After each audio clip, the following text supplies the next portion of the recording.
নমস্কার বন্ধুরা, আজকের রেসিপি টি টাইম কেক বানাবো কলা আর সুজি দিয়ে।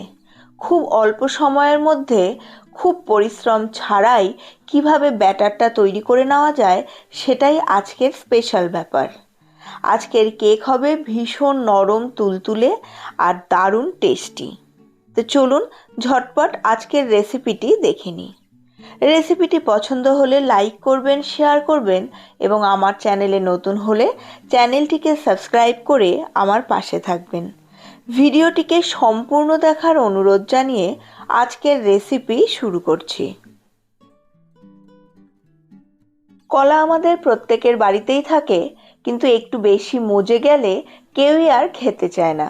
এই রকমেরই দুটো কলা নিয়েছি, খোসা ছাড়িয়ে বড় বড় টুকরো করেই একটা মিক্সিং জারের মধ্যে নিয়েছি।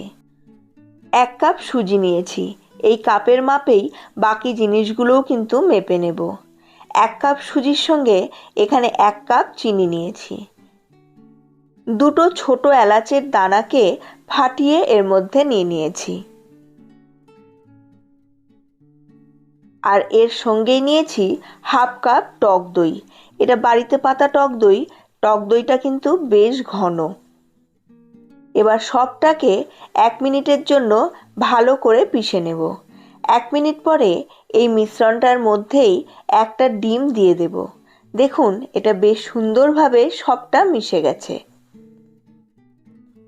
এখানে ডিমটা একদমই অপশনাল, আপনারা চাইলে স্কিপও করতে পারেন। সামান্য একটুখানি লবণ দিয়ে আবার ভালো করে 30 থেকে 40 সেকেন্ডের জন্য এটাকে ঘুরিয়ে নিয়েছি।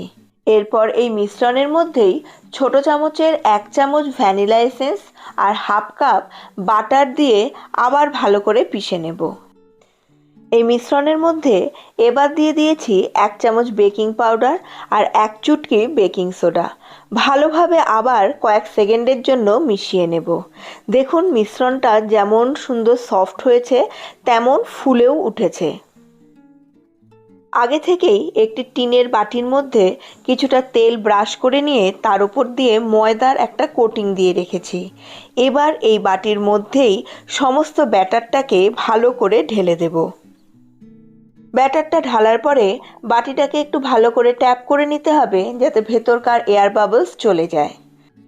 একটা কড়াইকে আগে থেকেই গরম করে নিয়েছি। এবার কড়াইটার মধ্যে একটা বের বসিয়ে তার উপরে এবার এই কেকের বাটিটাকে বসিয়ে দিয়েছি। প্রথম 5 মিনিট হাই ফ্লেমে, তারপরে 40 মিনিট একদম লো ফ্লেমে রেখেছি। 40 মিনিট পর কেকটা একদম বেক হয়ে গেছে। একটা টুথপিক ঢুকিয়ে আপনারা অবশ্যই এটাকে চেক করে নেবেন। গ্যাসের ফ্লেমটা অফ করে কেকটাকে ঢেকে ঠান্ডা করে নিয়েছি। ঠান্ডা হওয়ার পর এটাকে কিন্তু ডিমোল্ড করবেন, নইলে কেকটা ভেঙে যেতে পারে। দেখুন বন্ধুরা, তেল আর ময়দার কোটিং থাকার জন্য কেকটা কত সহজেই ডিমোল্ড হয়ে গেছে।